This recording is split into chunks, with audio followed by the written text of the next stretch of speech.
Hey, this is Kate. If you're enjoying the content on the Good Fight channel, then please do hit like and subscribe below. Thank you.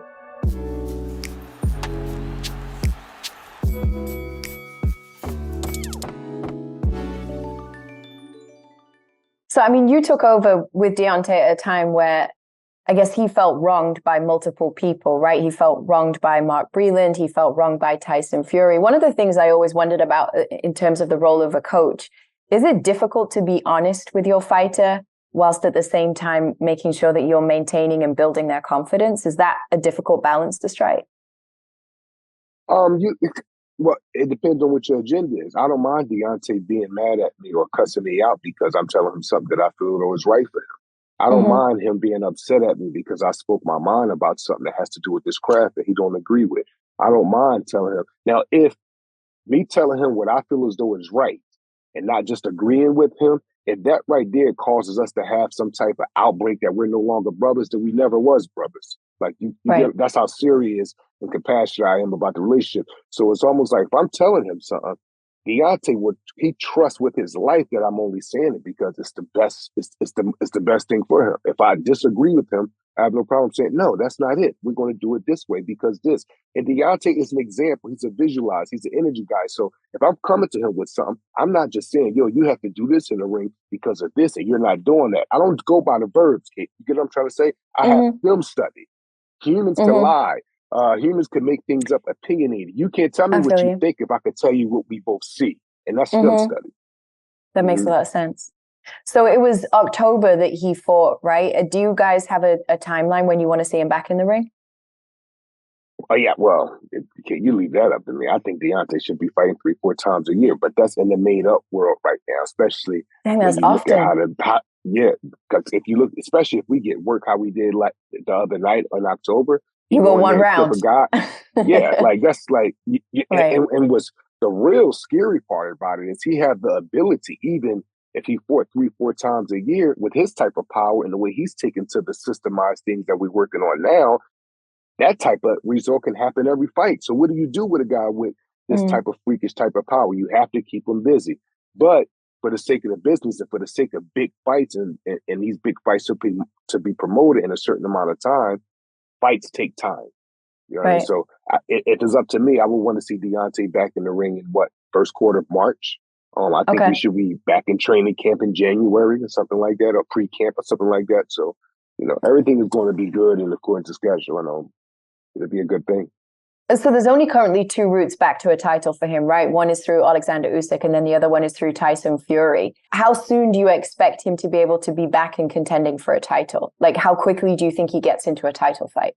I think he's big time boxer, so I think right now Deontay could end up going into a title fight. The negotiations are going on right now with a couple guys. That's obviously when negotiations is going on with Deontay, it's either title eliminators or title fights. He's just that Right. established type of fighter.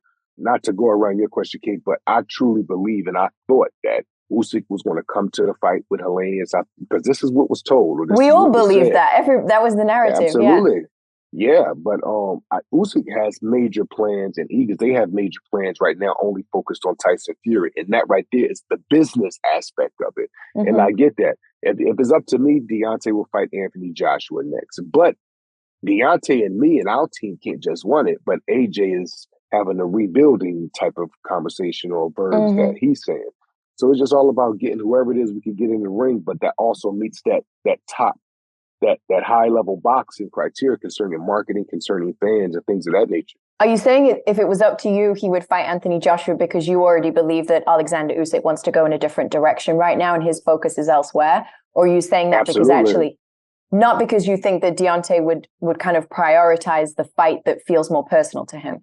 Before the Helenius fight in interviews, I was saying that, I want Usyk or AJ next. But now, since Mm. Usyk has basically declined and made his mind up that he's only going to wait for Fury, then AJ, is available. In my opinion, he's available. But mentally, is he available?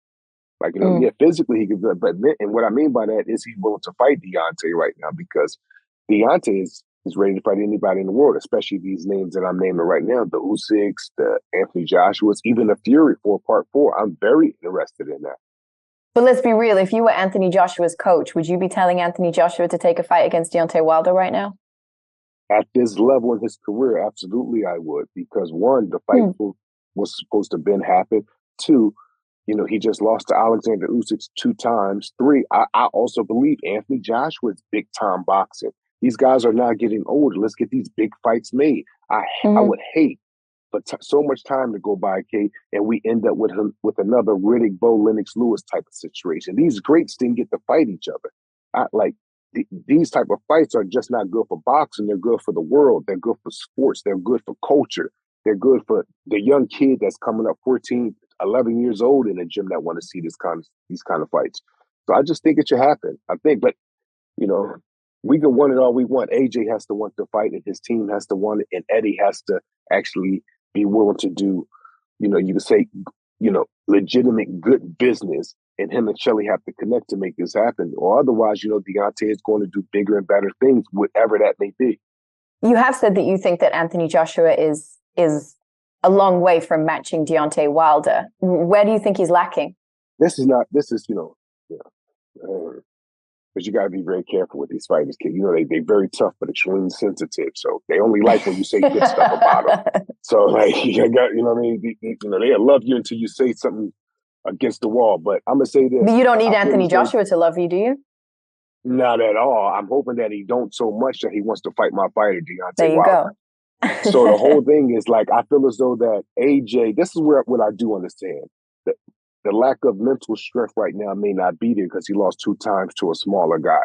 So to go against that specimen called Deontay Wilder, you may need to build yourself up to take on that kind of fight. And I get it, but the advantages and the things I see Deontay doing to whatever AJ showed up, mentally tough, not mentally tough, is a 3-round fight in my opinion. But he can't get out the way.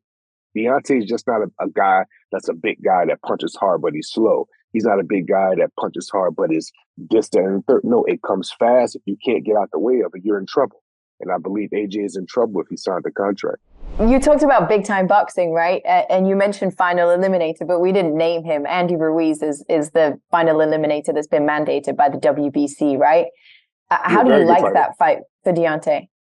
I wasn't interested. I'm not crazy about the fight. You know what I mean? Like I said, my picks for Deontay. I'm not crazy about the fight because the market is there when I think about it. Andy's Mexican, he's tough, former heavyweight champion. He just beat Ortiz. I just feel I wouldn't say I'm not excited about the fight. I would just say I'm more excited with him fighting AJ or the Usyk. But if we got to, draw it up for Andy I mean, if you're Ruiz, basing this on market, I would have thought that Usyk doesn't have as big of a market as Andy Ruiz, because if you think about where Usyk's fought for an American audience, right? He's been on DAZN. For an American audience, right. Yeah. For a European audience, definitely there's a bigger market for him. So we'll say if he don't have the market, but what he do have is those titles. So, but with Andy, say if I'm saying he don't have the market and he don't have the titles, and he Deontay clip Andy Ruiz, which I believe he will do if the fight takes place. People are going to look at it. Andy's tough, but it's Andy, and this is just how human think. Now, how I take it is, oh man, we beat Andy Ruiz. That's tough. He was fast. He was this. He was that. But if we're talking from an outstate of just viewers, they won't view it like that. I don't know. When Andy can fight, I'm not taking no credit from him, Kate. He can fight. I'm just very big on Deontay fighting Usyk or Anthony Joshua or Tyson Fury for a 4th time.